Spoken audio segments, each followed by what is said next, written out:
Justice et inhumanité, le visage d'un régime sans cœur. Le régime Ouattara ne se contente pas de piller les richesses de la Côte d'Ivoire. Il s'attaque aussi à l'âme de la nation. La justice est devenue un outil de répression où les décisions de justice sont dictées par des intérêts politiques.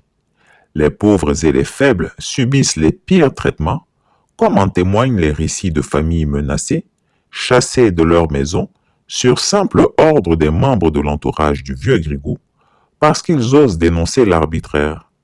Pendant ce temps, ceux qui détiennent le pouvoir naviguent en toute impunité à l'abri des conséquences de leurs actes.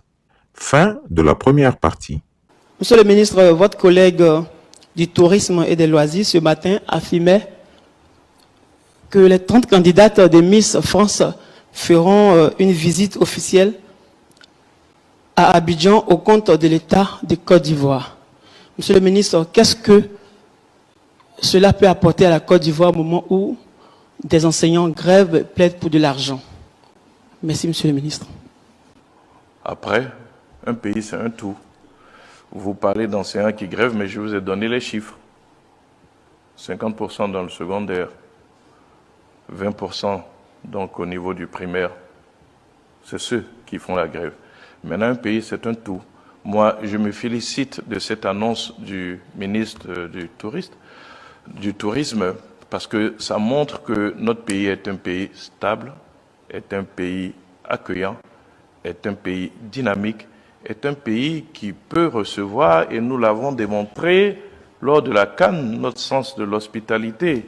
Cela met en lumière, une fois de plus, je dirais, la sérénité qui règne dans ce pays, la paix qui règne, parce que je vois mal des Miss venir en villégiature d'un pays en guerre. Non, nous sommes en paix, nous vivons bien, nous sommes heureux. C'est bien pour cela que nous avons pu recevoir 2 millions de visiteurs pendant la CAN, c'est pas rien, et cela se poursuit.